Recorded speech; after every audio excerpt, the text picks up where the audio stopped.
सो penal, पहला question आपसे है, द पेंसिल एडवर्टाइजिंग नाम क्यों रखा? कुछ तो सिंबॉलिकल होगा. Obviously, so I guess when we kickstarted this journey together, you know, like we were having a company name which was already existing. We didn't thought of that long to go, and once we thought after 2 years that we want to change the brand name, all of a sudden Swapnil was like, he said it's very randomly, and I want that story. If Swapnil says, that will make more sense. So basically we were sitting and we were very confused कि यार अब branding कर ही रहे, rebranding है, तो industry के पहले तो कंपनी पड़ा था और हमने यूज़ कर लिया. अच्छा. सो प्रोबेबली ऐसा था कि यार कुछ ऐसा रिलेवेंस नाम रखते हैं क्योंकि हमारा काम भी ऐसा है. तब तो काम भी फिक्स हो गया था कि भाई हाँ इसी फील्ड में हम ग्रो करने वाले हैं. सो हमारा काम एडवर्टाइजिंग को लेकर. एडवर्टाइजिंग ऐसी चीज़ है ना कि एक एडवर्टाइज आप 12, 13, 15 साल तक नहीं चला सकते. एडवर्टाइजिंग ऐसी चीज़ है कि आपको एंटरटेनमेंट भी चाहिए, एंगेजमेंट भी चाहिए. सो दैट्स आवर थॉट कि पेंसिल ऐसी चीज़ है ना जिसको कभी भी आप रीशार्प कर सकते हो at any stage. So advertisement भी ऐसी चीज़ है कि जहाँ पे आपको हर बार चेंज और शार्पन की ज़रूरत होती है for the growth and all. So that's how we kept pencil advertising. Nice thought. And also I guess in the traditional method हर चीज़ पहले पेंसिल से ही लिखी जाती है. आज कितना भी बड़ा बंदा हो या छोटा बंदा हो उसको पेंसिल चाहिए. प्राइम मिनिस्टर होगा तो भी उनके पास पेंसिल ही होगा. अगर आप प्रेसिडेंट होगे उनके पास भी पेंसिल ही होगा. और एक नॉर्मल जो आपके बिजनेस में है, सुधारी काम करते हैं, उनको तो पेंसिल चाहिए. तो it is pencil is everywhere. So that's how we kept a very common name जो लोगों को याद भी रहे और एक कनेक्ट भी करे. And it was a random thought and we just clicked it and we just went away with that. So in a way like business की growth के लिए एडवर्टाइजिंग चाहिए और so you need a pencil to draw it. और pencil जिसको आप कभी भी सुधार सकते हो. It's only nature कि उसकी गलती हुई आप उसको सुधार सकते हो. True. बाकी सब में नहीं है.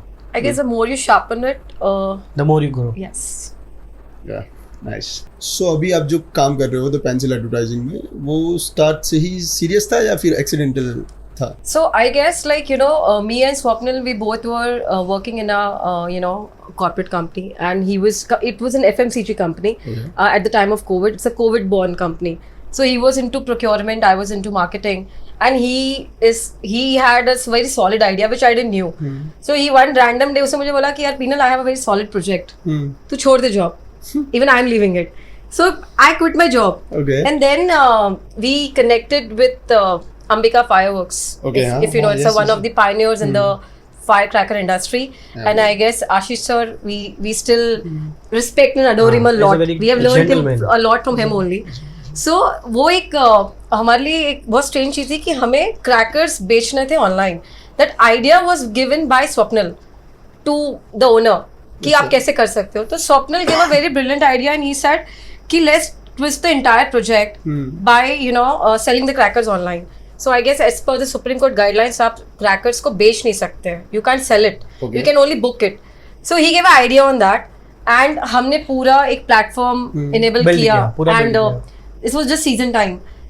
तो तब हमने एक problem face की थी कि अगर हमें crackers बेचने थे तो हमें designing agency, marketing agency, we needed so many of them, and that was a hustle कि कहाँ से connect करें सबको. अच्छा.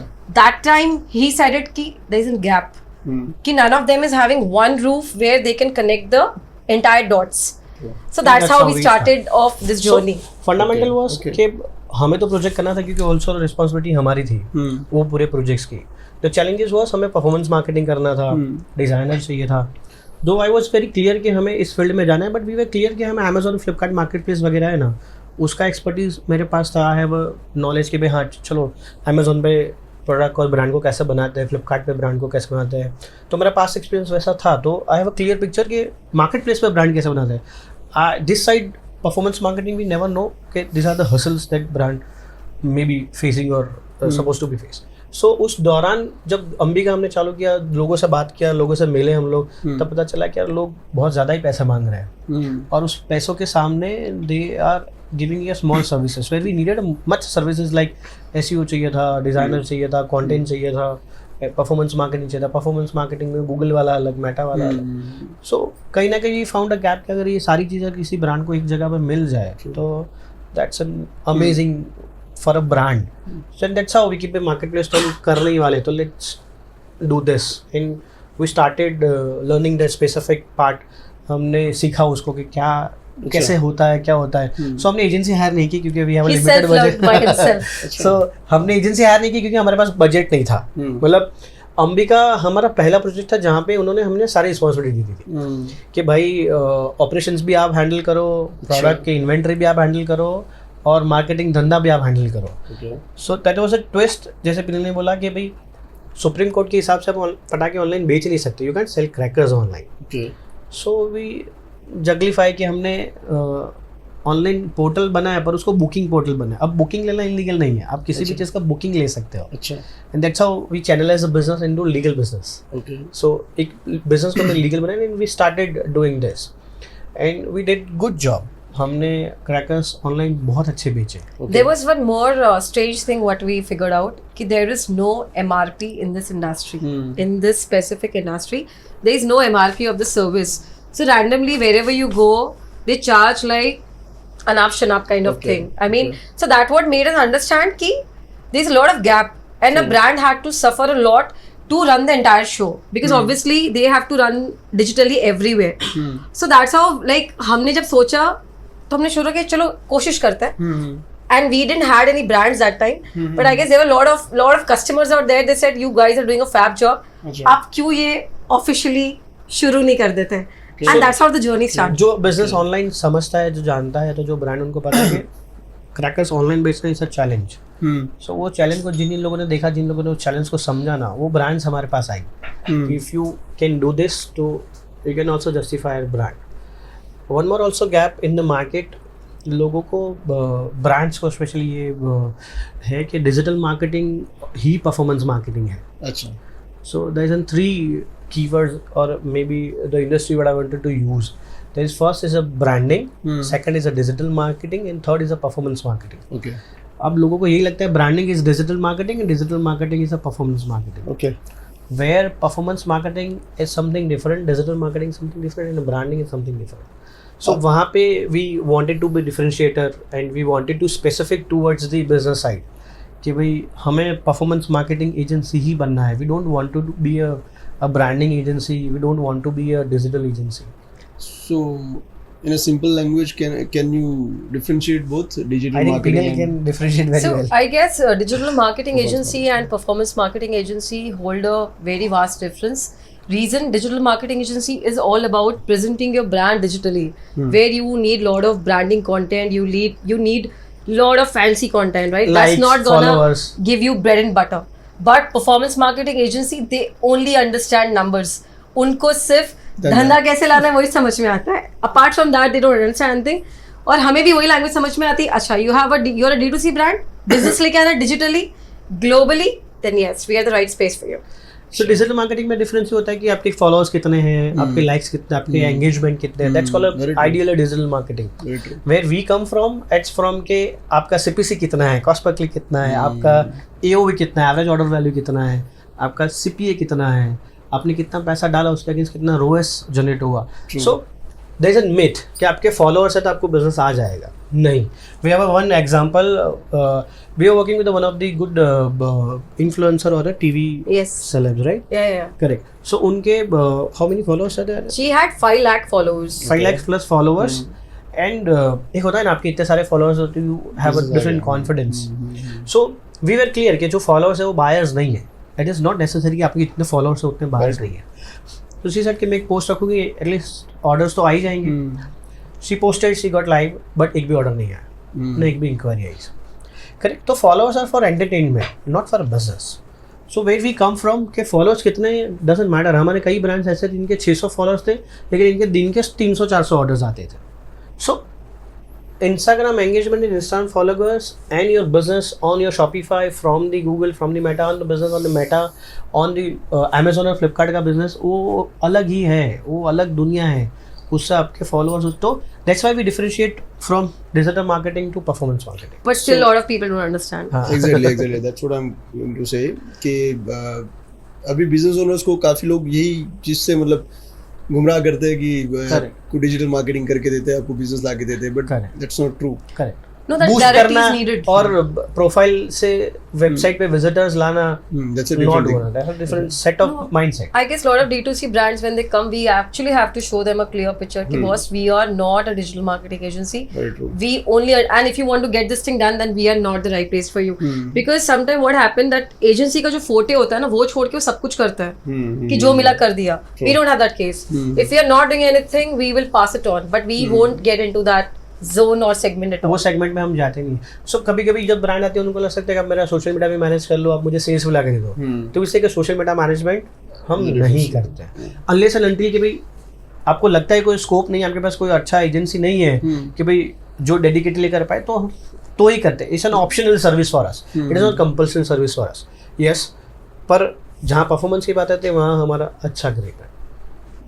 We can vouch on that. Probably nowadays. So generally कोई भी नए बिजनेस के लिए फर्स्ट 6 months वाइल्ड फेज होता है. You would like to elaborate कि आपके लिए पहले 6 months कैसे थे? हमारे लिए पहले 6 months was a roller coaster ride. It was super wild. Because the first project what we did with Ambika and Ashish sir, I would again love to mention his name, but I guess today whatever majorly we have learned the struggle, we have absolutely learned from Ashish sir. And वो epic इसलिए था हमारे लिए because sir हमें है ना रात के 11 बजे मीटिंग के लिए बुलाते थे, रात के 12 बजे मीटिंग के लिए बुलाते थे. And I used to ask Swapnil कि Swapnil it is 12 at night, तो is like so what. So he never had a limitations and nothing to work. मतलब उनके लिए रात दिन कुछ भी नहीं है, it is just work work in work. And the same energy ही बिल्ड इन अस ऑल्सो. हम 3-4 बजे तक काम करते थे because we had to work in the warehouse where there was no electricity, No fan.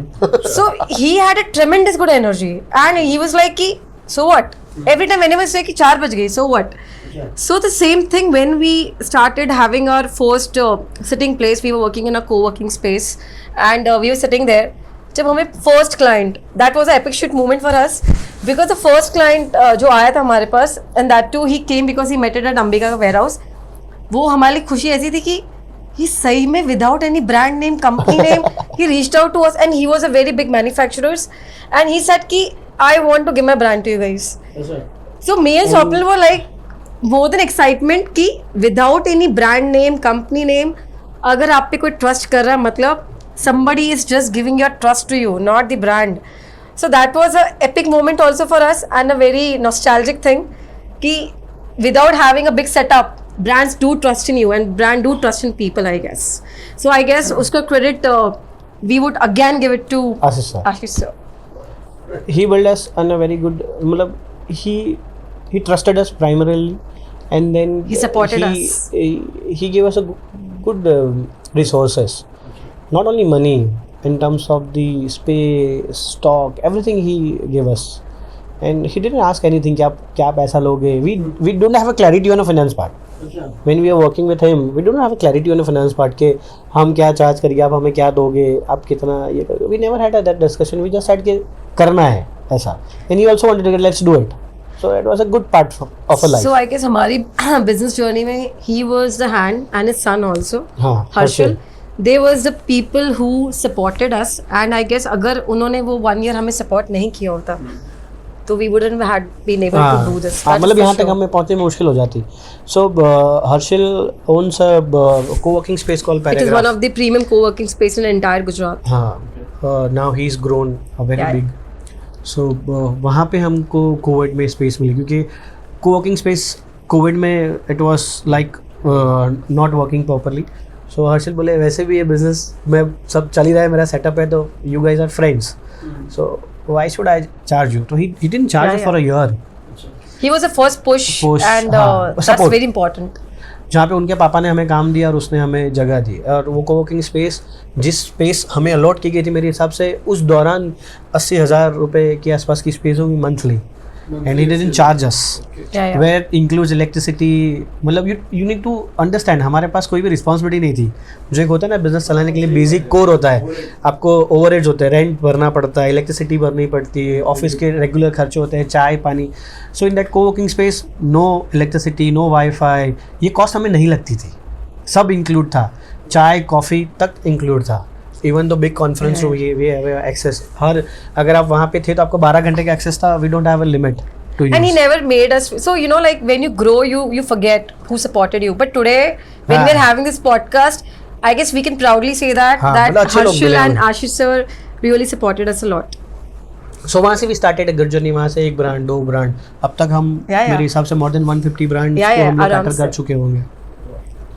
Now from 2 to we have become 35 plus. I've seen your office. So that was a wonderful journey. And when we see back, that's all small space. And when we see this, so बोलते हैं ना 2 से 35 की team. So it was a tremendous good journey in the span of 6 years. 6 years. Yes. So हमने धीरे धीरे grow किया, ऐसा नहीं कि हमें मैसिवली ग्रो करना था. We wanted to be very subtle kind of business, जहाँ पे हमें पता है कि ईयर ऑन हम ग्रोथ लेंगे, बट ऐसे स्पाइक वाला growth we don't wanted to be, क्योंकि हमने जितना भी बिजनेस किया अब तक सारा रेफरेंस से किया हुआ है. सो कुछ भी ऐसी चीज़ नहीं है कि एडवर्टाइजमेंट करके या कहीं एग्जीबिशन करके. So we did all through references, कि मैंने आपका काम किया तो आपने मेरे को किसी और को रिकमेंड किया, उन्होंने किसी और को रिकमेंड किया. That's how Vegan performance marketing agency. yes. Though we can do in a much better way. But people and brands earlier also they used to know us from Swapnil and Penal. That is identification what we have. आज भी लोग agency के नाम से नहीं जानते. हम दोनों के नाम से. They know us from our names only. So people invest in people. Ideally, they don't invest in the company. आप किसी कंपनी में नहीं डालोगे. आपको कंपनी कितनी बड़ी है उससे कोई लेना देना है. सामने बंदा कैसा है, बंदी कैसे, उससे लेना देना है. अगर आपको उस पर ट्रस्ट बिल्ड होता है तो ही आप अपना ब्रांड देना, मतलब अपना बेबी देना, क्योंकि ultimately their core is their business is handing over us to us, तो वो हमारे लिए बड़ी रिस्पॉन्सिबिलिटी हो जाती है. So probably that's where we are working ethically. Yes. So Swapnil, business बनाना बड़ा ग्लैमरस लगता है, बट कई बार फाउंडर्स बर्नआउट के एज पे भी होते हैं, तो आप कुछ अप्स एंड डाउन्स के बारे में बात करना चाहेंगे? Of course ups and downs तो हर बिजनेस में होते ही है, ऐसा कोई बिजनेस नहीं है जहाँ अप्स एंड डाउन ना हो, but it's depend at how you are learning in that specific phase. गलती को मानना बहुत ज़रूरी है, तभी आप गलती सुधार पाओगे. अगर आपने गलती मानी ही नहीं तो आप गलती सुधार ही नहीं पाओगे. So if you know your mistake, then you're gonna correct it. If you don't know your mistake, don't gonna correct it. So probably fail fast, fail different. correct. So हमारे केस में भी ऐसा है कि we have ups and downs, but as I said कि हम लोग वो slow phase वाले business में मानते हैं. We are not in the rocket one. तो वहाँ पे हमने crash crunch out हमारे life में आया है, but fall down, God grace, touch wood. We are not. I guess it's a saying, you know, like the grass is always greener on the other side. People do feel it is a glamorous thing, but it's not a glamorous thing, because obviously there are 2 aspects of this. One, managing the team who day and night work on a peer pressure of numbers, how you need to calm them down, right? That is again one of the thing which we have to understand from both the point. Second is the brand side. जब brand आती है तो बहुत expectation लेके आती है, तो वो एक्सपेक्टेशन सामने वाले लगता है, oh boss you guys are having agency blah blah blah, but it's not like that. We need to, Swapnil को बीपी ऐसे ही नहीं आया है, got the BP issues, because day and night we understand numbers, we talk about numbers, we discuss numbers. So obviously it's a bumpy ride, it's never flat ride कि okay fine we have, अगर अच्छा client भी आता है तो भी we have to be prepared कि इसको हम कैसे sail down करेंगे throughout the tenure, because for us the longer the client stays with us, that is where we are having a winning point, I can say that. So ऐसा नहीं है कि client आ गया तो you're happy.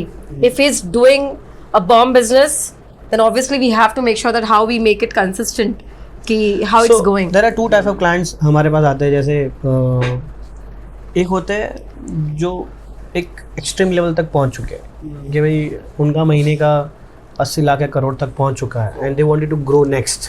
ई-कॉम पे ही, e com पे. Yeah, more than that I guess.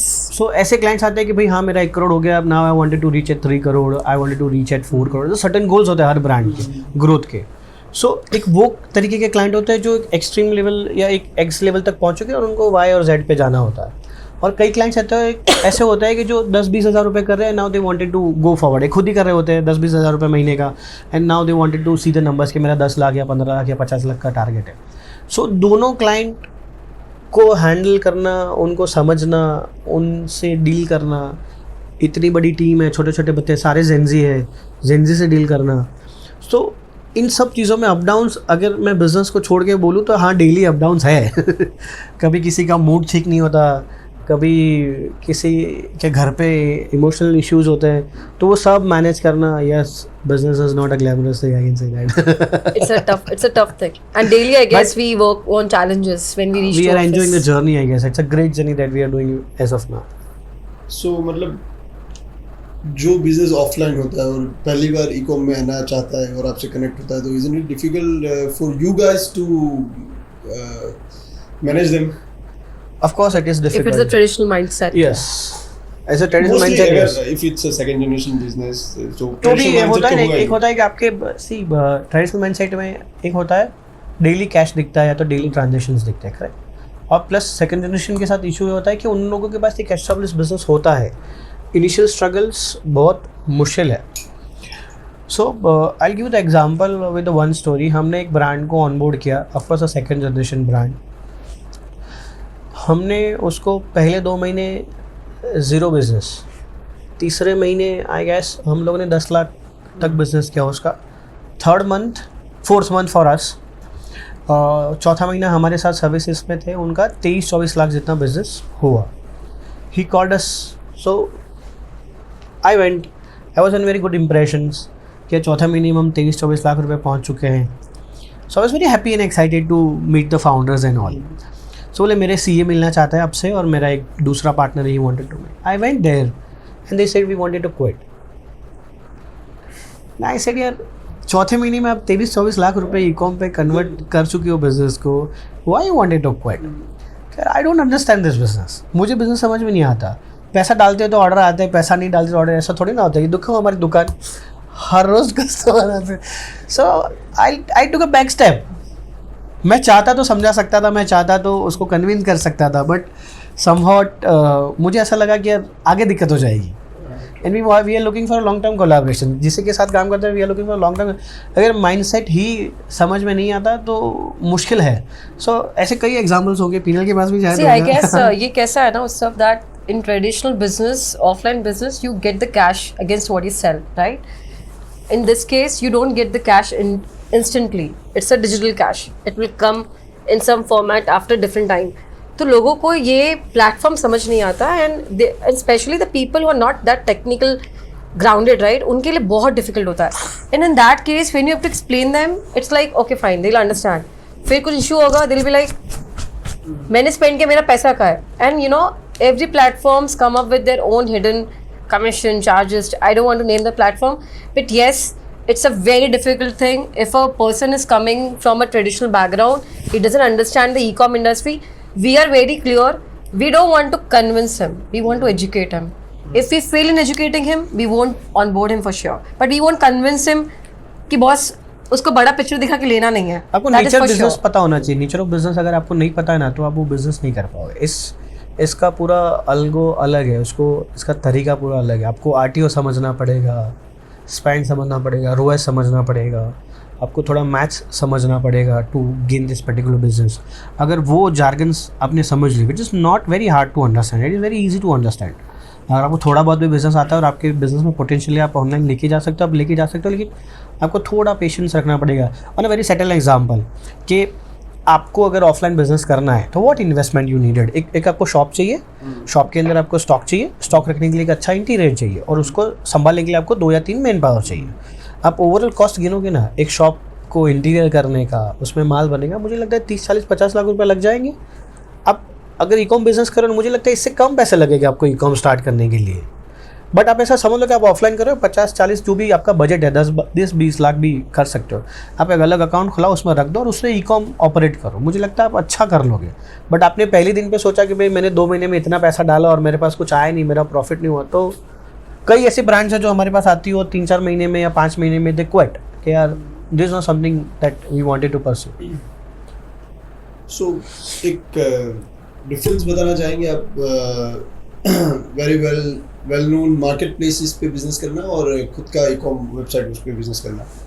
I guess if we always suggest that go with your own website. Marketplace is something which जो सबके पॉकेट पे है, ट्रस्ट फैक्टर है, आपको ट्रस्ट खरीदना नहीं वो है। उसको इग्नोर भी नहीं कर सकते। मतलब comparison Yes. is something else, and doing a brand or becoming a brand, और आपको बड़ा बनना है तो Both are equally important. From a business owner's point of view.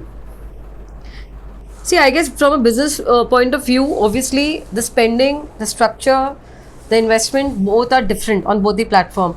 And obviously, if I give you example today, I don't know if you are an online shopper, right? You will always prefer to buy from marketplace first. Now, in that marketplace, I don't mean Amazon, Flipkart. I mean Tata Click would be there, any premium one, right? Rather preferring a website, right? So that understanding, a lot of people doesn't have it, right? So we have to explain them. You start both the platforms parallelly. The one which works in a good way, leave the second platform on a autopilot mode. But both are equally important. Why? दोनों का TG different है, दोनों का spending different है, दोनों का strategy different है. So you can't hold one thing कि आप वेबसाइट से करो या आप सिर्फ मार्केट प्लेस से करो. आप मार्केट प्लेस से करोगे तो obviously you are giving that much commission and everything to Amazon. And obviously one more thing we think कि if you are a manufacturer, then it is a different ball game for you. But if you're a trader, it's a different ball game for you. So I guess it all depends on what background you're coming from. product and services. Yes. मतलब answer to your question कि for business owner, yes. So we believe what we believe. आप brand कब बड़ा करोगे? when you hold the data ideally. कि आज मैंने कोई प्रोडक्ट बनाया अच्छा और वो वायरल है प्रोडक्ट, या तो नीडी प्रोडक्ट्स है, या तो फिट टू मार्केट है कि मार्केट में फिटमेंट उसका चेक हो चुका है, वो प्रोडक्ट आप बेचो. अब आप दो चीज़ें समझते हैं. एक चीज़ है कि आप मार्केट प्लेस पे बेचते हो, आपको मार्केट प्लेस पे रोज के 1000 ऑर्डर आते हैं, बट आपके पास डेटा नहीं आता कि कौन से कस्टमर ने बाय किया, उसका नंबर क्या, उसका ईमेल क्या. Ideally that's a data, it's a game. और वही ऑर्डर आप 1000 अपनी वेबसाइट से लेते हो. So you have all the access of the data. अब उस 1000 को आपको दूसरी बार कुछ बेचना है, आपको सब्सक्रिप्शन बेचना है, या तो उसको आपको दूसरी बार वो प्रोडक्ट बेचना है कि आपका कंज्यूमेबल प्रोडक्ट है कि भाई उसका 2 महीने में कंज्यूम हो जाएगा, 1 महीने में कंज्यूम हो गया. सो मार्केट प्लेस वगैरह पे वो थोड़ा डिफिकल्ट है, उसको फिर से रीच आउट करना, फिर से उसको वो प्रोडक्ट बेचना. मार्केट प्लेस खुद के टूल्स है, वो करता ही है ऐसा, बट आपके कंट्रोल में नहीं है वो एनवायरनमेंट. जहाँ पे आपके खुद के इकोसिस्टम है, जहाँ पे आप खुद के वेबसाइट में हो, तो आप ये सब चीज़ें, नया प्रोडक्ट लॉन्च किया तो आप जितने भी आपके अब तक के ऑर्डर्स थे कि 10,000, 12,000 या 15,000, उन सबको आप रीच आउट कर सकते हो. So as a business owner we believe कि अगर आपका खुद का बिजनेस है तो आपको पहली प्रायोरिटी आपकी वेबसाइट होनी चाहिए, then the marketplace involve. That's how the it is an practice that we believe कि करनी Marketplaces पे चाहिए. कैसा myth है ना, nowadays people think it's a very easy thing to onboard the brand and without any hassle you can onboard the brand and you can understand, but nobody understand that without marketing you can't get the business out Business. there. So that's the reason they want to get away from the Shopify or meta marketing. But if precisely I answer your question, if you want to choose out of one, though initially we will always suggest you to go with your own website. Then you go with the marketplaces. Then marketplace, then QCom is a new word which is called quick Yes. commerce. Quick commerce called QCom. तो QCom भी बहुत ज़रूरी है अभी समझना, और वो भी बहुत अच्छे एस्टेब्लिश मोड पे कई ब्रांड्स कर रही है, जहाँ पे उनका रेवेन्यू नियर बाई 2x हुआ है इंट्रोड्यूसिंग QCom में. अगर महीने का वो 2-2.5 करोड़ पे कर रही है और QCom पे वो ऑनबोर्ड हो रही है, तो उसका मुझे लगता है 4 करोड़ या 3 करोड़ तो आसान से हो जाएगा. But still there are many brands which doesn't want to come in marketplace. They are just doing fab business from Meta only. और उल्टा भी है. Yes. कि कई ब्रांड्स है जो मार्केट प्लेस पे खतरनाक करे, अभी They तक do वेबसाइट like नहीं बनाया. the giant business, but they are not doing from Meta. So I believe it's a very subjective thing, especially what category you are, what Yeah. industry you are, and what is your price point. That plays a very important role. So one client type you wanted to avoid. जिनको ऐसा लगता है, मतलब client mindset के हिसाब से, not for a client, कि इस महीने पैसा डालूंगा तो अगले महीने कितना बिजनेस आएगा. वो ट्रेडिशनल माइंडसेट, ट्रेडिशनल नहीं, ऐसे मॉडर्न माइंडसेट भी होते हैं कि अगर मैंने इस महीने पैसा डाला, मान लो कि हमने बजट दिया कि भाई 3 लाख रुपए का आपको एडवर्टीजमेंट करना पड़ेगा, क्योंकि performance all about advertising, correct. और वो बोलेगा अच्छा तो पहले महीने में कितना बिजनेस आएगा. फिर हमसे कि सर पहले महीने में इट्स अ लर्निंग फेज, क्या प्रोडक्ट है, क्या फिटमेंट चेक करेंगे, मार्केट में प्राइस सही है कि नहीं आपका प्रोडक्ट का, कौन सा क्या ले रहा है, कस्टमर फिटमेंट देखेंगे. मतलब बिजनेस आएगा पर कितना आएगा वो हमें नहीं मिला. We are not magicians. जो प्रिसाइसली वो मांगते हैं ना कि नहीं हमें Numbers दो.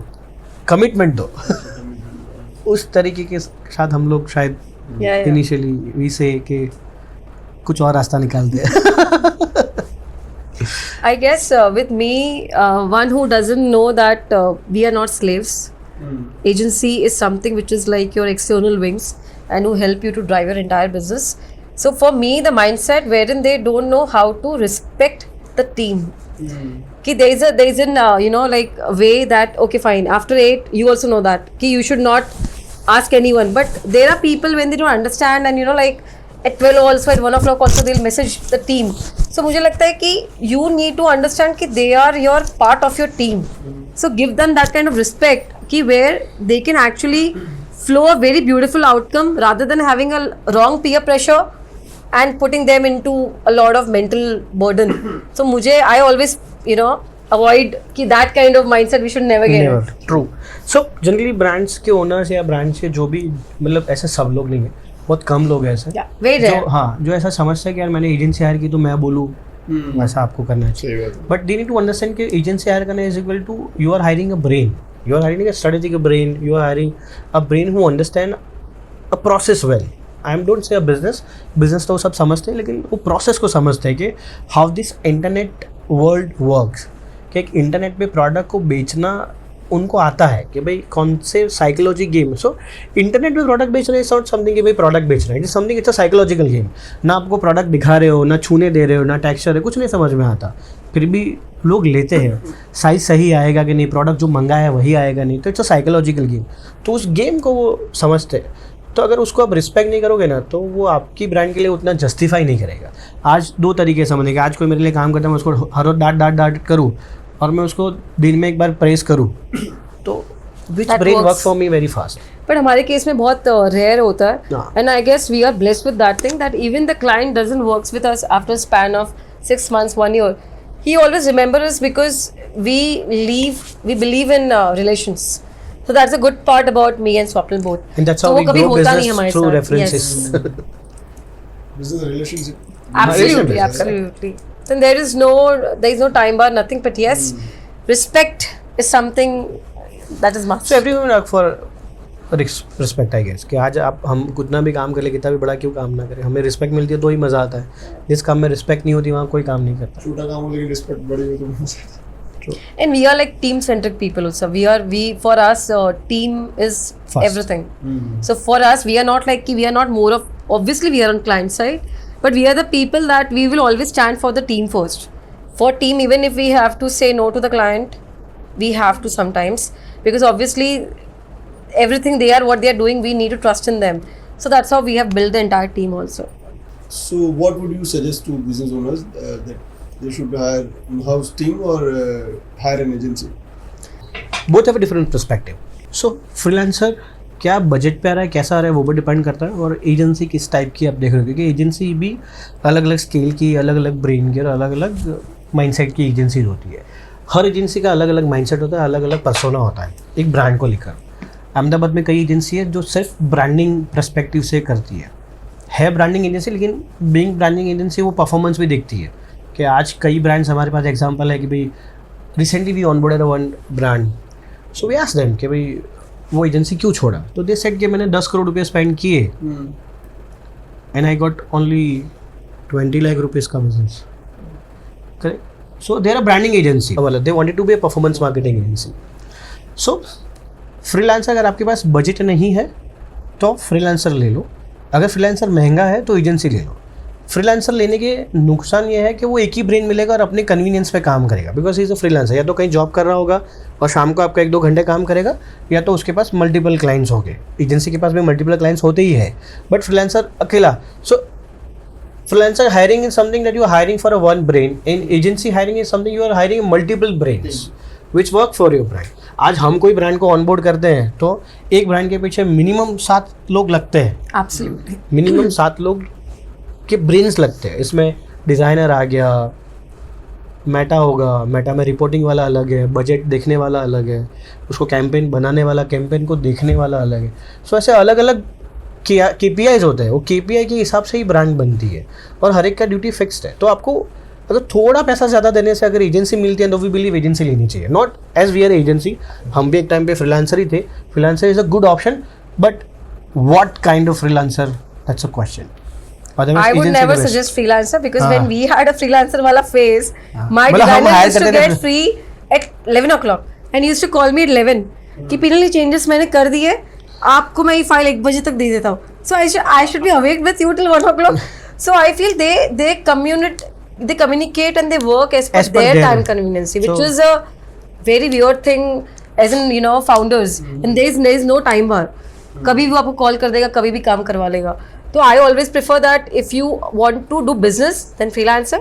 But if you want to make a solid team and a cricket team, then always hire. Agency. Yes. So team में कल्चर का कितना इम्पोर्टेंस है and how you build culture in your team?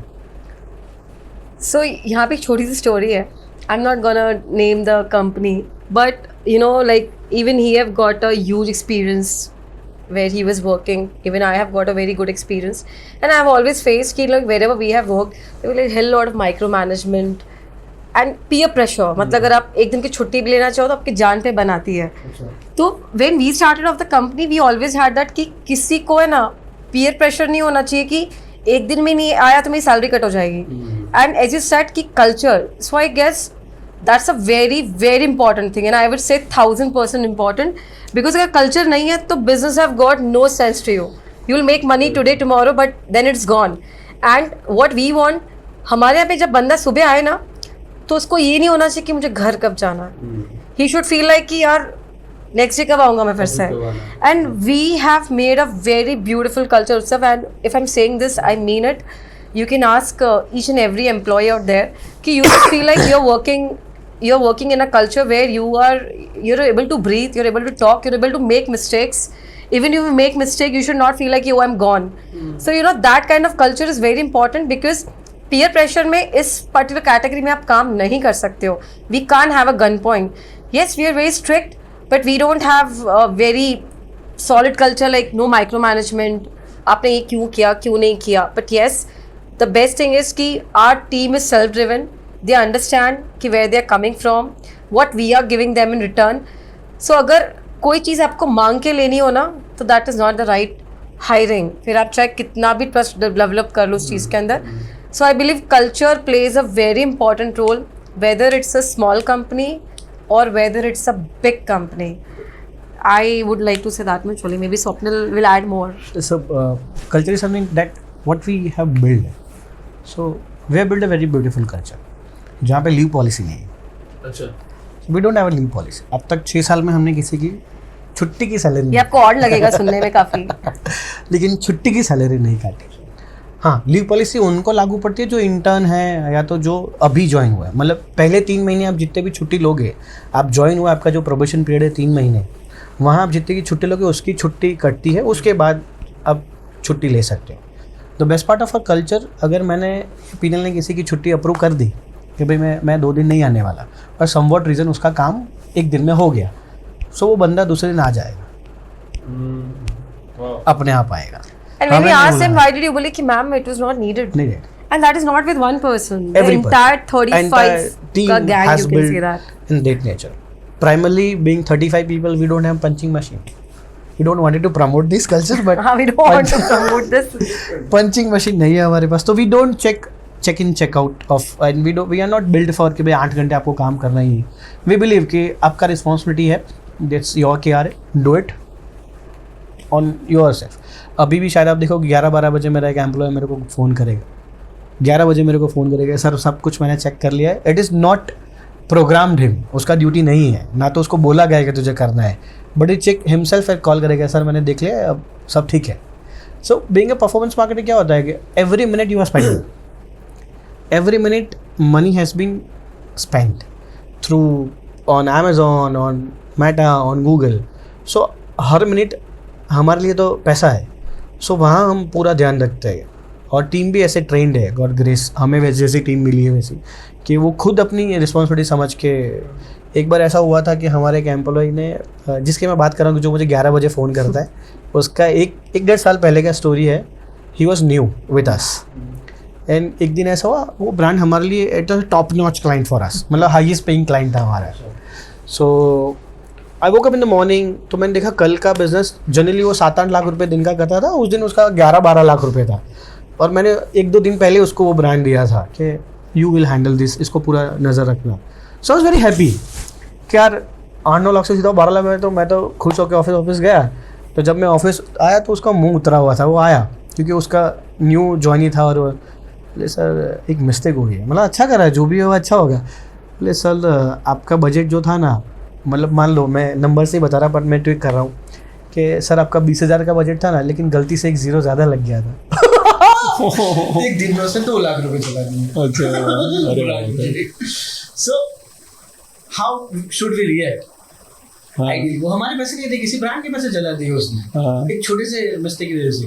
But हम दोनों में से किसी ने उसको डांटा नहीं कि ठीक है हम बात करते हैं, लॉस हुआ तो हम बात कर लेंगे, डोंट वरी, तू टेंशन मत ले, तो काम पे जाने हो गई मिस्टेक, अब उसको अंडू नहीं कर सकते आप. कंट्रोलेबल एनवायरनमेंट नहीं है, जो जल गया वो जल गया. फिर हम लोगों ने ब्रांड से बात करके सब सॉर्ट आउट, पर उसको हमने एक चीज भी नहीं बोला. आज उसको 2-2.5-3 साल हो गया उस एम्प्लॉय को हमारे साथ. See, I guess and he's doing great. one need to fail, but he need to fail fast.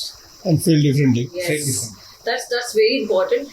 And lot of friends, people, brand owners come and tell us कि आपके यहाँ पे लीड पॉलिसी नहीं है, आपके यहाँ पे पंचिंग मशीन नहीं है. हाँ, you should. See, but I feel like कि why अगर if he's doing good, why he need to have कि उसका एक दिन भी सैलरी कट होता है, why need to have that kind of peer pressure when he's thinking of something of his own. And आज हमें 6 साल हो गए हैं. Believe me, that's a ritual what we follow. That's a part of our culture. हम लोग सब, मैं और स्वप्निल खुद रोज जमीन पे बैठ के सब एक साथ खाना daily. In Gujarat you can say pangat. Yes. we sit in a then we eat. So a lot of people think कि what are they doing? But believe me, that is where you connect, you have fun, We talk you fun, understand. So culture का मतलब सिर्फ काम से लेना देना नहीं होता है. सिर्फ culture का मतलब ये भी होता है कि if someone is down, you're not able to gauge it, then you're not the right founder. You need to understand कि उसको क्या दुख रहा है, आप कहाँ उसकी नस पकड़ सकते हो. और हमने कुछ लोगों को पर्सनली उन चीज़ों में से बाहर निकाला है, which was not our job. So I guess that is part of culture, and I guess every founder should understand that. See, ये टीम नहीं है ना तो हम इतने दूर नहीं आ पाएंगे. आज we are handling 40+ brand currently. So उसमें ओपिनियल या 2 लोग और होंगे, पर क्या हम इतना काम कर पाएंगे? नहीं कर पाएंगे. If you have a right team, right responsible team, तो ही हम यहाँ पहुँच पाएंगे. So we God grace we have received a very good team. बहुत अच्छी टीम बनी है, बहुत अच्छी टीम बनाई है. स्पेशली थैंक्स टू सागर जिसने पूरा बिल्ड किया. तो सागर हमारा सब काम देखता है, तो सागर ने पूरा टीम बिल्ड किया. सो प्रॉबेबली टीम हमारे लिए बहुत इंपॉर्टेंट है. That's why culture is very important. And हमने वैसे ही फ्री, एक एग्जांपल लेने का, मैंने अगर आपको छुट्टी के पैसे काटे तो आप घड़ी देख के मेरे साथ काम करोगे.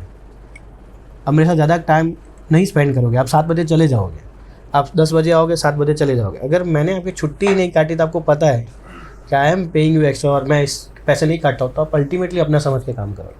So टचवुड लाइक मूडो फूड में भी हमारे पास बहुत अच्छी, बहुत वेल कल्चर्ड है. इसलिए आप इतना दूर आए हो. But we are very strict on few grounds that after 7 we don't want you to work, have a family time, no work at all, and we are very strict on that grounds. Even not on Sundays, no matter what. If it's very urgent that you can have your personal thing, but we always promote that your time, and we don't want you to carry forward work once you go home. तो घर पे जाने के बाद no work at all. So मुझे वो I still wanted to ask you that interesting question कि वो जो 1-0 बढ़ गया था वो ब्रांड को आपने कैसे मैनेज किया? सो आई सेड नहीं कि जो भी हमारे पास आता है रेफरेंस से आता है. सो एक रेपो रहता है ब्रांड के साथ. और गुड पार्ट जो स्पेंड हुआ था उसके सामने बिजनेस भी आया था उसको. सो इतना इम्पैक्ट ब्रांड को नहीं लगा था. अच्छा. पर इंटरनली तो हमने ब्लंडर किया था, but we clear out with the brand के ये हुआ है और इसमें, पर ब्रांड वॉज अग्रीइंग, ठीक है कोई बात नहीं. अगर शायद उस दिन उससे गलत बिहेव किया होता ना, हाँ, तो शायद वो नेक्स्ट टाइम गलती करने से डरता. सही है.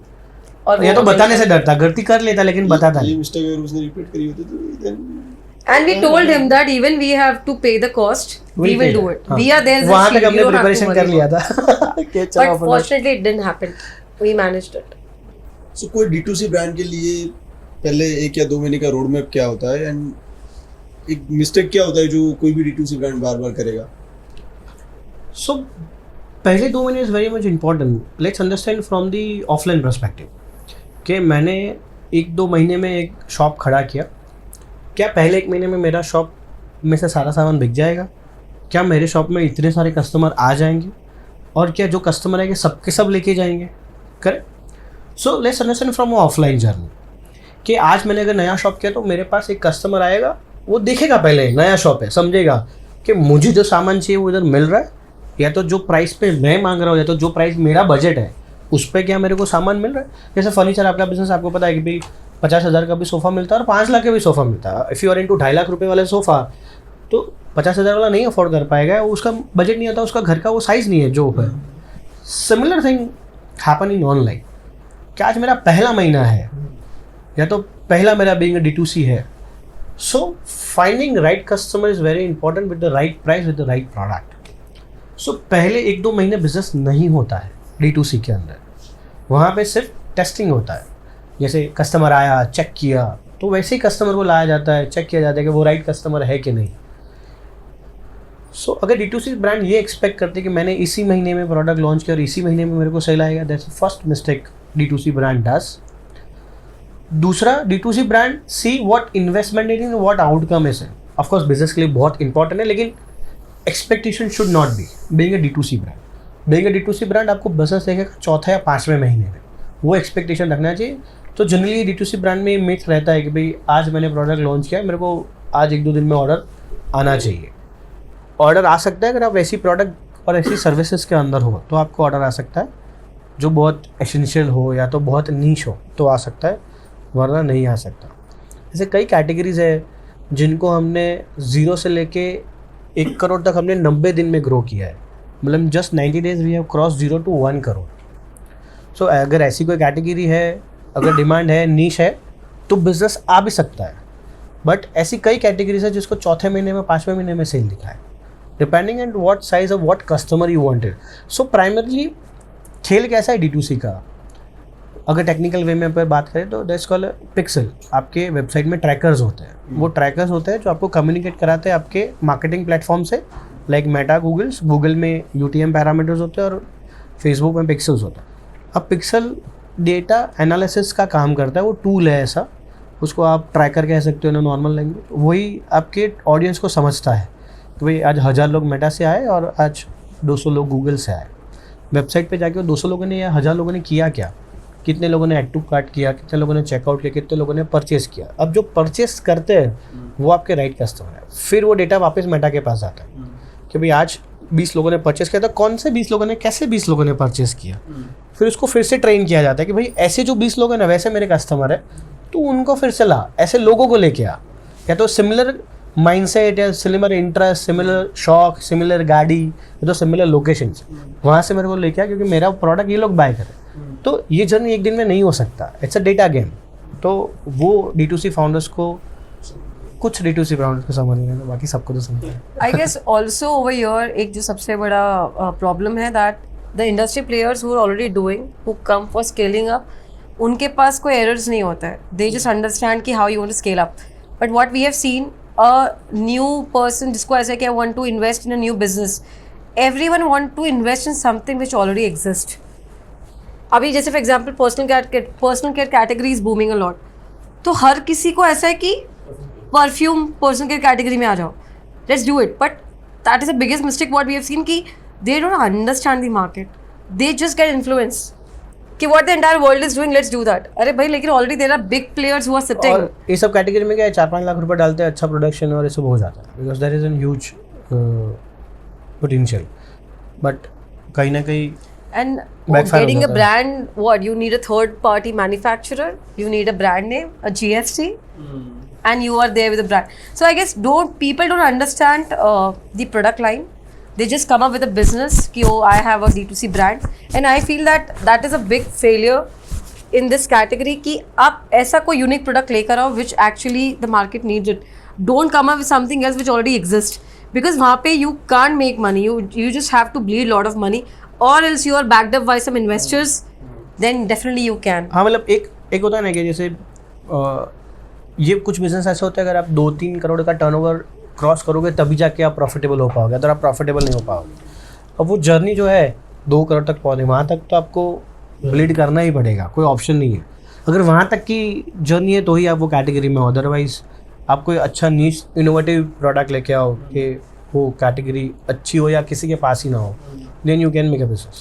One more very big problem, एक ब्रांड के पास प्रोडक्ट सॉलिड बनाया उसने, खतरनाक पैकेजिंग किया है, प्लेसमेंट किया है, लेबलिंग किया है, he knows where is the right TG, but then when he come to us he doesn't have the money to sell the product and where he fails. हमारे पास तो ऐसे भी एग्जांपल, एक ब्रांड हमारे पास आया था, he had a very good Bollywood actress. Yes. They hired as a brand face. They paid very good amount to the Bollywood face. And सब कुछ शूट वूट सब हो गया, हमारे पास आया, मेरे हिसाब से 70-80 लाख रुपए खर्चा किया उन लोगों ने शूट और एंडोसमेंट उसके पीछे. और फिर हमने बोला कि sir let's start the marketing, क्योंकि अगर आपने फेस चिपका है तो फेस और जगह दिखाना भी पड़ेगा आपको ब्रांड का. देन वी स्टार्टेड कि सर 10 लाख रुपए महीने का बजट रखते हैं. नहीं, इतना पैसा हमारे पास नहीं है. अगर फेस लेके आ रहे हो, अगर आपके पास मार्केट करने के लिए पैसा नहीं है तो आप फेस हायर क्यों कर रहे हो? वो पैसा मार्केटिंग में डाल के बिजनेस गेन कर सकते हो. सो it's it's branding. about, yes, They did branding. they did branding but they don't understand performance. अब सी एजेंसीज होती है ना, ब्रांडिंग एजेंसी, उन वो ग्लैमरस इंडस्ट्री है, वहाँ पे आपको आपकी ब्रांड और बॉलीवुड ये सब मैट आपको अच्छा लगता है, बिगिंग ब्रांड और आपको प्यार होता है आपकी ब्रांड से, तो आप करते हो, अच्छा काम करते हो. लेकिन उसके पीछे अगर आपने 70-80 लाख रुपए अगर आपने किसी को हायर किया, किसी ब्रांड में, तो एटलीस्ट आपके पास 1 करोड़ या 1.5 करोड़ का तो बजट होना चाहिए उसको मार्केट करने के लिए, लोगों तक पहुँचाने के लिए. मेरा बिग बिजनेस, तो वो एक छोटा सा अलगो है, मैथ्स है, जो D2C ब्रांड को समझना चाहिए. या तो एक ऐसे स्टेज पे लेके आओ जहाँ पे आपके पास 2 वे हो. Otherwise, they should have done marketing. Correct. और वही पैसा अगर सोचो अगर उन्होंने परफॉर्मेंस मार्केटिंग में डाला होता तो it's has been a great business. And also I guess brand doesn't have a reality check. हाँ. As he said that they have love with their own baby, but they don't have a reality check. The product is actually not a good fit for the market. But they feel ki it is one of Innovative. the outstanding हाँ. products and I want to sell it out. So that in that case it is very difficult for us, but we are very honest on that front कि sir आपका product सही नहीं है. So you know it is tough to market for us. एक और theory है e-com के लिए, वो थियरी है स्टार्टिंग D2C ब्रांड के लिए. एक थियरी है, आपने प्रोडक्ट अच्छा बना लिया, आपने प्राइसिंग अच्छा रख लिया. थर्ड थिंग यू फेल्ड और brand failed is no content. Internet business is something that is not a product selling business, it's ultimately content selling business. People pay you for a content. आप अगर आप Amazon पे कुछ bye करते हो, फ्लिपकार्ट पे bye करते हो, कहीं कोई वेबसाइट से बाय करते हो, actually you won't buy a product. आप प्रोडक्ट बाय नहीं करते हो, आप प्रोडक्ट का फोटो बाय करते हो. अल्टीमेटली यू पे फॉर इमेज, क्योंकि आपके दिमाग में बोल रहा कि जो इमेज दिखा रहा है, जो प्राइस दिखा रहा है सही है, क्योंकि ना तो आपने प्रोडक्ट को टच किया है, ना तो अगर परफ्यूम है तो ना तो आपने स्मेल किया है. But it is a psychological game as I said, कि अगर वो साइकोलॉजिकल गेम है, वो कंटेंट बेचने का गेम है, प्रोडक्ट बेचने का नहीं है. प्रोडक्ट तो आप शिप करोगे, उसके पास जाएगा, वो खोलेगा, अप्लाई करेगा, फिर उसको पता चलेगा कि सही है कि नहीं है. सो वहाँ D2C ब्रांड को समझना पड़ेगा, they need to invest in the content. अगर आपका कंटेंट वो ग्रेड का नहीं है, so we call it sellable content. So that's our expertise came. हमें पता है कौन सा कंटेंट बिकता है, कौन सा कंटेंट नहीं बिकता है. आज मेरी टीम या किसी को भी पूछ लो हमारी टीम में से, ये वीडियो है बिकेगा, वो मना कर देगा, ये वीडियो तो जोरदार चलेगा. So team has been train to see that कि this particular content is sellable और नॉट. तो ultimately we are into content selling business, not in the product selling business. आपने प्रोडक्ट कितना भी अच्छा बना लिया, अगर उसका कंटेंट नहीं अच्छा है तो प्रोडक्ट नहीं बिकेगा. सो वो छोटी छोटी 2-3 मिस्टेक्स अगर D2C ब्रांड इनिशियल लेवल पे समझ ले तो इट्स अ गेम चेंजर. तो एड तो सब चलाते हैं, बट क्या द पेंसिल एडवर्टाइजिंग बैकएंड में भी इन्वॉल्व होती है, जैसे कि inventory, fulfilment, etcetera etcetera? So yes, I guess that's a very important thing, because अगर आपका बैकएंड में अगर आपको ये आपका स्टॉक का प्लानिंग ही नहीं, आपको नहीं पता है अलाइन विद द ब्रांड, तो how will run the entire show. And I guess that's a very important thing both for market places also and for Meta marketing also. Specially why I would emphasise more on market places, because वहाँ पे अगर आपका stock zero हुआ तो आपकी engine बंद हो जाएगी. फिर आपकी इंजन को रीस्टार्ट करने के लिए again we have to do lot of मेहनत. तो obviously we have to be align with the brand कि हमें इतना पता चले कि हमें 30 डेज़ की इन्वेंट्री पहले से प्लान करके चलना पड़ता है. And that too in the cases when the brand is really doing very good. So in that cases we have to be aligned in a very good way. And also when एक कोई particular brand जिसका कोई specific product है which is performing like crazy, और वो बोल दे कि मेरे पास स्टॉक नहीं है, मैन्युफैक्चरर है तो अच्छी बात है, बट अगर मान लीजिए उसने वो प्रोडक्ट चाइना से स्टॉक किया है और वो नहीं कर पाया फुलफिल, सो वो हमारे लिए बहुत बड़ा प्रॉब्लमेटिक चीज़ हो जाता है. तो मुझे लगता है कि वो बहुत इंपॉर्टेंट फैक्टर है. And as an agency we definitely get deep dive into that and we align with the brand owners for that. So probably ये होता, हमारे साथ एक बार ऐसा हुआ था when the initial days are there. So हम दो ही थे और सब चीज़ें कर रहे थे. One brand we have grown massively beyond our expectations, I can say that. कि हमारी एक्सपेक्टेशन नहीं थी लेकिन उससे भी अच्छा ब्रांड ने ग्रो कर लिया. So on Amazon there was a car perfume category. So वो कार परफ्यूम में स्पेसिफिक एक फ्रेगरेंस थी which is I think sandal या एक्वा जैसी थी. वही सबसे ज़्यादा बिकी. अगर बिजनेस का 70% हिस्सा उस पर्टिकुलर वेरिएंट से आता था. That went out stock. Stock खत्म, आउट ऑफ स्टॉक हो गया. प्रॉब्लम ये हुआ क्योंकि कोविड का टाइम था तो चाइना वाइना इंपोर्ट और ये सब इशू चल रहा था. उसका 45 और 60 डेज तक उस प्रोडक्ट का स्टॉक नहीं आया. फ्रेग्रेंस वगैरह यहाँ बनती थी लेकिन उसके बॉटलिंग और कैप, बॉटल भी यहाँ से उन लोगों ने मैनेज कर ली लेकिन कैप चाइना से आती थी. सो वहाँ पे उनका परफॉर्मेंस मर गया. वो ब्रांड बहुत अच्छा कर सकता था लेकिन नेक्स्ट 6 मंथ तक हम वहाँ तक नहीं स्केल कर पाए जहाँ हम पहुँच चुके थे. So inventory planning, that's where we realize कि इन्वेंट्री प्लानिंग बहुत ही इंपॉर्टेंट है. फोरकास्टिंग बहुत इंपॉर्टेंट. अगर कोई अच्छा SKU परफॉर्म कर रहा है, कोई स्पेसिफिक वेरिएंट अच्छा बिहेव कर रहा है इंटरनेट पे, so we always say brand के भाई आप प्रिपेयर हो जाओ क्योंकि ब्रांड के लिए वो इन्वेस्टमेंट है. Ideally forecasting is equal to investment for them. So वो वहाँ हमारी टीम भी बहुत ध्यान रखती है. बट ओवर प्लानिंग भी कभी कभी डिजास्टर हो जाता है. कभी कभी डिजास्टर भी हो जाता है बिकॉज FMCG कैटेगरी है and they just come up कि ओ दिस फलाना ढिकना ब्रांड इज डूइंग गुड, चलो मैंने भी कर दिया. तो he will have the inventory on such a level कि he know the shelf life is for 12 months and if you not able to sell it you have to discard the. वो पूरा loss making हो जाता है. सो ऐसे नहीं है कि सारी स्टोरी अच्छी भी है, कई कई बुरी स्टोरीज भी हमारी. बीइंग एजेंसी ऐसा नहीं है कि हमने सब कुछ अच्छा ही किया है. कई ब्रांड ऐसी जिसको हम ग्रो नहीं कर पाए, कई कैटेगरीज है जहाँ पे हम परफॉर्म नहीं कर पाते, या तो वो शायद हमारा कोर एक्सपर्टीज़ नहीं है. लेकिन कुछ एक कैटेगरीज जहाँ पे हम we are doing great, we are the one of the top notch performer in the Gujarat और in the India can say. तो हमने वो दो सिक्के के दो पहलू हैं ideally. Categories like FMCG, apparel, automotive, pharma, you name the category. We have worked Cosmetics. on it, yes. We have almost worked on all the categories right now. And that too not only domestically, but even Internationally. globally. So we are not category specific. We are industry specific. कि अगर आप internet पे सामान बेचना चाहते हो और वहाँ हम फॉल करते हो, सामान कुछ भी हो सकता है, कोई भी कैटेगरी हो सकती है. सो वहाँ हमारा एक्सपर्टीज है. एज वी सेड कि हमारा कंटेंट बेचने में एक्सपर्टाइज है, बस कंटेंट अच्छा होना चाहिए. से अगर कोई ब्रांड स्केलिंग सेगमेंट पे जब आती है ना एजेंसी के पास, where he is doing almost like crores of rupees of business and he want to scale up, at that moment inventory planning is must because the entire show will go on inventory planning only. Baki if there's a mediocre brand and if they're coming to us, that time obviously they are having that much stock because आपको नहीं पता कि अगर आपके पास you have a kitty of 15 or plus products, आपको नहीं पता आपका हीरो प्रोडक्ट कौन सा है. तो sometime you have 50 products but that one product will click and that will sell like crazy. तो what's your take on quick commerce? उसको भी आप टेक केयर करते हो क्या? I guess if it's an impulsive category where it's a daily need, then yes, it is important to be in quick commerce. But if not, then a brand should not, because सबको वो बोलते हैं ना हवा है quick commerce पे आना है, but they don't understand कि why this category is needed on quick commerce and what are the parameters where it is needed to be in quick commerce. तो हमारे पास जब कोई ब्रांड आती है ना तो उसको ये नहीं है क्या कमीशन है, क्या स्ट्रक्चर है, कितने वेयर हाउस पे रख, मैम मुझे क्विक कॉमर्स पे आना है. So that is a, I guess it is more of like, rather than a requirement, it is more of like a fancy thing nowadays with the brands that every brand want to come on quick commerce. So मुझे ऐसा लगता है पहला challenge quick commerce में onboarding का, which we sorted out. हमारे पास direct access है तो हम क्विक कॉमर्स पे जल्दी से ब्रांड को ऑनबोर्ड कर पाते हैं. दूसरा, क्विक कॉमर्स का स्ट्रैटेजी ऐसा है कि अगर आपका प्रोडक्ट का डिमांड क्विक कॉमर्स पे नहीं है तो आपको नहीं आना चाहिए. It should be a daily consumable और समथिंग इम्पल्सिव परचेज होना चाहिए.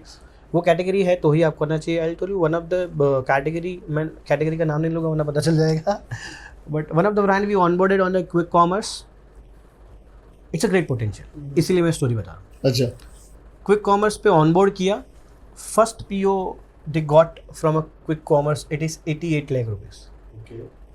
फर्स्ट PO जो क्विक कॉमर्स ने भेजा डार्क स्टोर ऑनबोर्डिंग के बाद, उसका 88 लाख रुपीज़ का फर्स्ट पीओ था.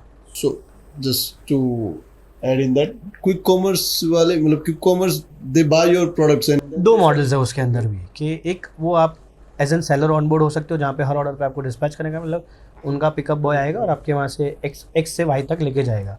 दूसरा वो उसके डार्क स्टोर में प्रोडक्ट रखते हैं. They'll raise a PO. They raise a PO basis जो आपका 30 days 60 days however the commercials you set up with them. और वो मार्जिन सेटअप के हिसाब से आपको पीओ रेज आता है और वो पीओ पहला उस ब्रांड का 88 है. तो potential is huge on e commerce, quick commerce, we call it Q commerce. तो क्यू कॉम में ज़्यादा है पोटेंशियल, बट वो प्रोडक्ट और फिटमेंट होना बहुत ज़रूरी है, अदरवाइज नहीं करना चाहिए. True. क्योंकि वो ब्रांड की कैपेसिटी है, देयर मैन्युफैक्चर, तो they can fulfil that PO. 88 lakh रुपये का माल उन्होंने बेच दिया. अगर छोटा ब्रांड है तो शायद वो नहीं कर पाएगा. But there's a dark story also behind quick commerce, which the brand are not aware that it's easy to be highlighted on quick commerce, but the advertisement spends what this quick commerce platform demand, so that is way far high. But let's see on a positive side कि business है वहाँ पे, quick commerce पे business है, but हर चीज़ के pros and cons होती हैं. See, if you're into home decor, FMCG obviously everyone knows, and if you're into utility product, then you are a right fit for quick commerce, or else you should not have that Lifestyle much hurry products to should be not there. be Yes. Consider as, हमें ऐसा लगता है as of now, क्योंकि demand quick commerce में daily needs की ज़्यादा है और उसी में पैसा बना पाओ. But we don't suggest quick commerce to all the brands. Where we feel कि yes, they are doing good on marketplaces, they are doing good on website. So if you feel कि yes, उसमें भी कैसा, अगर उसके 10 products है तो we will always make sure that आप एक product से शुरू कीजिए. When it picks up, then we can go to another set of products. so what's your take on influencer and WhatsApp based marketing? So both are, I'll take as a positive part of a marketing, but both have their own pros and cons. So let's take in part of the influencer marketing. So influencer marketing, अगर हम 5 साल या 4 साल पहले की बात करें तो it is amazing state of marketing जहाँ पे आप अच्छा बिजनेस गेन करते थे और अच्छे इन्फ्लुएंसर भी थे. नाउअडेज इन्फ्लुएंसर है बहुत सारे हैं, but what kind of work you are taking out of them. आप क्या कंटेंट उनसे निकलवाते हो और क्या कंटेंट के साथ हम काम करते हो. सो बेसिकली ये होता है ना कि कुछ भी करो, स्ट्रैटेजी होनी चाहिए. अगर आपके पास स्ट्रैटेजी नहीं है तो कोई भी मार्केटिंग काम नहीं करेगा. अगर आपके पास राइट स्ट्रैटेजी है राइट टाइम पे तो कोई भी मार्केटिंग आपका काम करेगा. लेट्स से एक एग्जांपल, हमने एक कैंपेन किया था, इन्फ्लुएंसर बेसिक कैंपेन था. हमने तकरीबन एक ब्रांड के साथ 10 लाख के आसपास स्पेंड किया था, where we are very sure कि नहीं चलेगा, to be very honest, but brand wanted to do this because of the lightening phase of the influencer.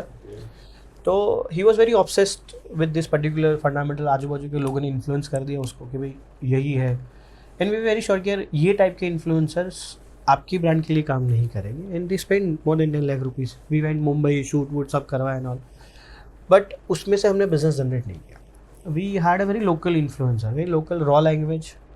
उसने 30 सेकेंड, लेस देन 30 सेकेंड का एक बाइट दिया.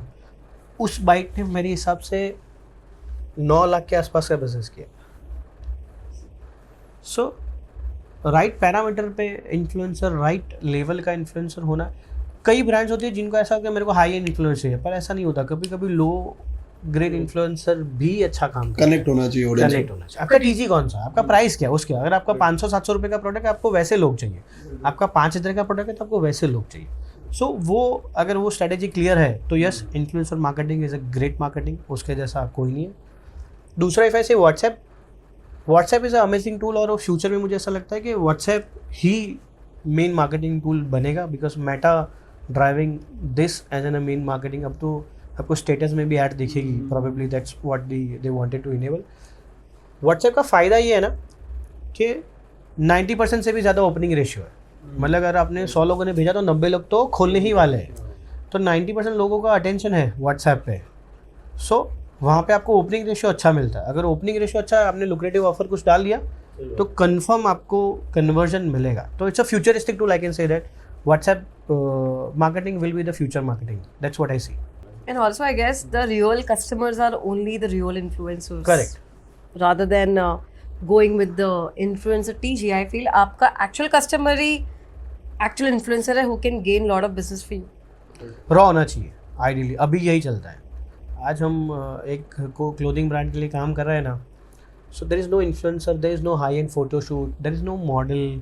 एक दीवार पे लटकाया, फ़ोटो खींचा और चढ़ा दिया. एक दीवार पे लटकाया, उसको एक छोटा सा वीडियो बनाया. It's embroidery work place. So normal brand का अगर मेरा बड़ी ब्रांड है तो उसका मेरा 5 का रोएस आता है, 4 का रोएस आता है. उस ब्रांड का मेरा 7 और 8 का रोएस आ रहा है. रीज़न बीइंग कि रॉ चीज़ दिख रही है. So people are liking it. People are not towards the fancy thing, people are towards the what the real product is. तो वो फ़ोन से लिया हुआ वीडियो, वो इंस्टा में भी रॉ So, वीडियो yes, ज़्यादा so, चलते हैं. कभी कभी ऐसी भी चीज़ें काम करती है जो आप एक्सपेक्ट नहीं कर सकते. कभी कभी ऐसा लगता है कि यार इसका कोई लाइटिंग नहीं है, ये नहीं चलता है, but sometime real content wins. तो it's a content game again. तो इट्स सब्जेक्टिव थिंग. मुझे लगता है हमारी एजेंसी के लिए हम लोग का हमेशा अप्रोच यही रहेगा कि share the real customer journey rather than paying an influencer who doesn't have who just have a face value but doesn't have that crux of the product. Then why to spend more on that? तो हम हमेशा इसीलिए follow करते हैं. and I'm sure different people would be having different perception. So fundamental क्या है, आप see Amazon market place, Myntra, Nykaa में क्या होता है, कस्टमर का इंटेंशन बहुत क्लियर होता है. आप अमेजोन कब खोलते हो, जब आपको कुछ बाय करना है, और क्या बाय करना है आप क्लियर हो. आप एंटरटेनमेंट के लिए तो अमेजोन खोलोगे नहीं कि फ्लिपकार्ट खोलोगे नहीं. So when a market place come, customer intention के साथ आता है कि भाई मुझे आज ये चीज़ चाहिए, मुझे 2 चेयर्स सोफ़ा चाहिए या तो मुझे सोफ़ा का कवर चाहिए. वही ढूंढने का आप मिलते हो, आपका प्रोडक्ट प्राइस फोटो मैच होता है, बाय कर लेता है. तो different scenario in the on your own website जहाँ पे आप मेटा गूगल मार्केटिंग कर रहे हो. मैं रात को सोया हूँ या तो मैं एंटरटेनमेंट के लिए रील्स देख रहा हूँ फॉर माई प्लेजर्स, के मेरे को अच्छा नहीं लग रहा है तो मेरे को गुड फील करना है, I will see reels just to take my time pass. ठीक है, अब वहाँ पे उसको इन्फ्लुएंस करना it is very tough task. आज किसी को भी इन्फ्लुएंस करने के लिए आपके पास 3 सेकंड है. अगर 3 सेकंड में आप स्वाइप अप हो जाओगे. सो 3 सेकंड बहुत इंपॉर्टेंट है. पहले आपके कंटेंट के 3 second it's a hook point. Ideally technically अगर देखो उसको हुक बोलते हैं. अगर वो हुक आपने अच्छे से नहीं बनाया, यू विल स्क्रॉल अप, आपका पैसा गया. मेटा ने इंप्रेशन का पैसा ले लिया, गूगल ने इंप्रेशन का स्किप, लोग यूट्यूब पे स्किप कर लेंगे. अगर शॉर्ट्स देख रहे हैं तो ऊपर कर लेंगे. So what content need to be produce from a local actor, from a big actor, और फ्रॉम अ लोकल इन्फ्लुएंसर, और फ्रॉम अ रियल कस्टमर. वो अगर आपको समझ में आ गया ना कि भाई पहले 3 सेकंड में क्या होना चाहिए, उस 6 सेकंड तक पहुंचेगा तब तक प्रॉब्लम समझ में आना चाहिए, 7वें सेकंड के प्रोडक्ट का सोल्यूशन होना चाहिए तो प्रोडक्ट होना चाहिए, और 8, 9, 10 सेकंड तक एक ऑफर, और 12 सेकंड 15 सेकंड तक आपको उसका कॉल टू एक्शन. अगर ये आपने तोड़ मरोड़ लिया, ये इंजीनियरिंग आइडियल है समझने का, तो you will win. So quick tips किसी भी फाउंडर के लिए. So being a founder, I feel like कि even if you have a bumpy ride, throughout the tenure, or maybe within the tenure आपको लगता है कि यार 3 साल मेरे बहुत अच्छे गए, now I'm having a rough patch, नहीं survive कर पाऊँगा. So I get एक वो phase जब भी किसी founder के लिए आता है, no matter he's running an agency or he's a D2C brand or anything, he should not quit on that, because obviously today when we started as an agency, we didn't knew that we will be running a team of 35 people, we'll be paying salary to 35 people. Believe me when I say this, I still get goosebumps because it's a very big responsibility when you have to run 35 families all together. So it is like आप quit नहीं करते हो, आप रोज़ खड़े होते हो, गिरते हो, लड़ते हो, झगड़ते हो, and then again you stand up. So even if it is from the perspective of a founder to founder, I feel like even if you are coming with a product, आपका जो vision है वो 1 साल 2 साल का नहीं होना चाहिए. That should be a very longer vision, and you should have a plan of funds, not a plan of products. आपके पास प्लान ऑफ फंड्स होने चाहिए कि अगर मैं ये फेज से ये फेज पे जाता हूँ तो वो how much funds I have to infuse. Generally brands जब आती है हमारे पास, वी हैव सीन कि फाउंडर हमेशा ये सोचता है कि 1 साल का विजन लेके चलता है. ही डजंट सी कि अगर ये 1 साल में if I am not able to get the funds. और एक सबसे बड़ा प्रॉब्लम उनका ये होता है कि all are bootstrapped, right, they don't have a investment bank और समथिंग. तो उनको ऐसा है कि हमें किसी से लेके नहीं करना, पैसा कमाने के लिए पैसा नहीं डालना है. So that is a major thing. So I feel like कि have a very very solid planning of not quitting and just fighting with it no matter what. एंड किसी फाउंडर के लिए जिसको D2C में आना हो, उसी के लिए कोई टिप्स? So D2C में अगर if you are ready to burn money and if you want to burn money without any expectation, at least for the tenure of 6 months, as Swapnil already mentioned this thing before, कि अगर आप एक दुकान भी खोलते हो right, then you can't expect the customers to come instantly. It takes time. So I feel that you need to come up with this planning and thought process कि it is my online digital shop and I'm not gonna get the customers on one go. So come with the planning कि इसके लिए भी मुझे उतनी marketing करनी पड़ेगी जितनी मुझे एक स्टोर के लिए करनी पड़ती है. So if you have that right thought process and if you have that right planning then you should get in to it. If it is just a fancy thing कि चलो, बिकॉज अभी कैसा हो गया, traditional businessman which are doing way far good, they see a daily transaction right. उनको जब ऐसे कोई बोलता है कि यार आप ऑनलाइन भी जाओ बहुत गजब करोगे right, they just come up with it. पैसा है, सब कुछ है, आप पैसा ले लो सर, बस मेरा बिजनेस लेके आओ. तो उस केस में मुझे ऐसा लगता है कि सबसे बड़ा चैलेंज हमारे लिए होता है कि उसको ऑनलाइन के जार्गन समझ नहीं आते हैं और वो समझ के बिना जब हम मुझे उसको ले लेते हैं तो वो बहुत दिक्कत वाला काम होता है. तो मुझे ऐसा लगता है ये हर एक फाउंडर के लिए है कि आप एजेंसी के पास हो या फ्रीलांसर के पास हो, आप उसको पूरा का पूरा वो बोलते हैं ना स्कैन कर दो, but with half knowledge don't get into it. So recently we had a incident, ये मैं एग्जांपल के साथ समझाता हूँ what founders should not do. ऐसा रिसेंटली भी और पहले भी हो चुका है कि एक ब्रांड हमारे पास आया. मैं आपको पहले की स्टोरी बताता हूँ, देन मैं करंट बताता हूँ. एक फाउंडर हमारे पास आया, उन्होंने बोला कि हमने वेबसाइट बनाई है all, we wanted to D2C. हम बोले हमारा वेबसाइट अच्छा नहीं कर रहा. देन वी चेक एवरीथिंग कि वेबसाइट अच्छा बना है, अच्छा दिख रहा है, why it is not performing ऐसा. सो एक होता है ना, हमारे केस में ऐसा है कि हम लगता है तो ही काम लेते हैं, नहीं तो नहीं लेते. और वो भी पोटेंशियल प्रोडक्ट और ब्रांड में होना चाहिए. अदरवाइज आप मेहनत कर रहे हो, वो उनको भी नहीं लग रहा, हमें भी नहीं लग रहा, doesn't gonna make sense. So we generally classified कि भाई हाँ, काम लेना है कि नहीं लेना, करना है कि नहीं, लगता है पोटेंशियल तो करें. सो प्रोडक्ट में दम था, सब कुछ दम था, लेकिन परफॉर्म नहीं करा. देन वी रियलाइज कि वेबसाइट का टेक्नोलॉजी गलत है. अच्छा, वो लारावेल और उसमें बनाया था, टेक्नोलॉजी गलत नहीं है, बट वो not needed at that time. 10-12 product है तो आपको लारावेल का वेबसाइट बनाने की ज़रूरत नहीं है. शॉपिफाई प्लेटफॉर्म है, 2000 रुपये महीना तो ख़त्म. अब वेबसाइट में खर्चा किया था 4 लाख रुपए. अच्छा, अब हम बोले कैसे कि 4 लाख रुपए डब्बा में डाल दो और नई वेबसाइट बनानी पड़ेगी. Because Laravel come up with the, और आपको सर्वर मेंटेन करना पड़ता है, बैक एंड खुद मेंटेन करता है, खुद की डिज़ाइंस लगती है, तो बहुत सारी चीज़ें इकट्ठा हो जाती है. वह Shopify is a very simplify, जहाँ पे आपको हमने प्रोडक्ट्स अपलोड करो, अच्छा सा डिज़ाइन बनाओ, आपको एक डेवलपर चाहिए बस, बाकी तो बैक एंड आप खुद मैनेज कर लोगे. So founder should understand the technology first कि मेरे बिजनेस के लिए क्या लगेगा. अभी रिसेंट जो मैंने आपको एग्जाम्पल था कि सब रेडी है, सब हो गया, हाँ बोल दिया, हमारे साथ काम करने को जुड़ने रेडी हो गए हम लोग. फिर पता चला उनका वेबसाइट शॉपेबल नहीं है. फिर पता चला कि भाई उनको क्रिएटिव का लैंग्वेज समझ में नहीं आता. प्रोडक्ट बहुत सही है, मार्केट बहुत सही है. सो पहले we need to understand being a founder, क्या टेक्नोलॉजी मेरे बिजनेस में लगेगी. ये तो गो टू टेक्नोलॉजी ले लो टेम्परेरी, कि भाई पहले स्केल कर लेते हैं, समझ लेते हैं, और फिर जाके हम उसको अपने हिसाब से बनाएंगे. मेरा हमेशा ये एडवाइस रहता है कि आप खुद की वेबसाइट, खुद का प्लेटफॉर्म तभी सिलेक्ट करो जब आपको पता हो कि आपको चाहिए क्या. इनिशियली तो आपको नहीं पता ना आपको क्या चैलेंजेस आएंगे. सो जो रेडी मिलता है, शॉपिफाई मिलता है, वर्डप्रेस में यूज़ कर सकते हैं, बट रिकमेंड नहीं करता. Shopify is only one. Shopify ready मिलता है, ले लो, उसमें सारे प्रैक्टिसेस है, ग्लोबल लेवल की प्रैक्टिसेस अवेलेबल है. अब आप स्केल 5 करोड़ 6 करोड़ महीने जाओगे तो भी आपको अपग्रेड करने की ज़रूरत नहीं पड़ेगी. उतना स्केलेबिलिटी शॉपिफाई में कर सकते हो. फिर आपको पता चलेगा कि मेरे को कौन सा बटन कहाँ चाहिए, कैसे रिपोर्ट चाहिए, बैक एंड में क्या चाहिए, फिर आप खुद का बना सकते हो. आपको पता ही नहीं है तो इनिशियली फाउंडर ये करते हैं वो लोग कि भाई खुद का टेक्नोलॉजी बिल्ड करेंगे, खुद का website.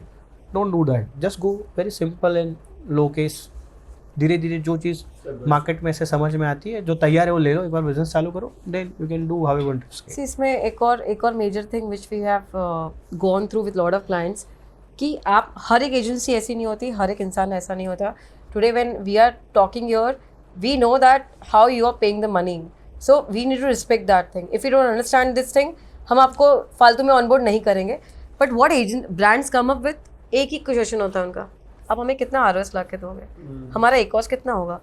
So you know what happen, ये एक ट्रैप है where lot of brand owners get trapped कि हर एक एजेंसी ऐसी नहीं होती. दे लाइक सर मैं आपको 10 का ROS तो लेके आ जाऊँगा. आप इतना करो लेके आ जाऊंगा. So I guess you did not need to get greedy in that matter. You need to understand what the agency is going to do, how they're going to do it, and how much they're going to do it. If you don't understand that, please don't get into it. Because what will happen, आप हर 3 महीने में agency change करोगे, but you're not going to get results. And then what happen, जो actually में सही होता है ना, वो सबसे ज़्यादा सफ़र करता है. बिकॉज हर जगह पे पैसा बंद करके आए, देन लाइक सर आप भी वही करने वाले हो क्या? सो यू नो ऑलरेडी बंद हो गया होता है. yes. और उनको सब डायलॉग भी पता होते हैं कि एजेंसी क्या बोलती है, कैसे बोलते हैं. तो वैसे हमारे पास बहुत सारे क्लाइंट हैं ऐसे. So मेरे जो ख्याल से हर जगह पे ROS चल के आए and ACOS is just a technical terms, but you know more than that, you need to understand the person sitting across the table, how much he's gonna do it for you.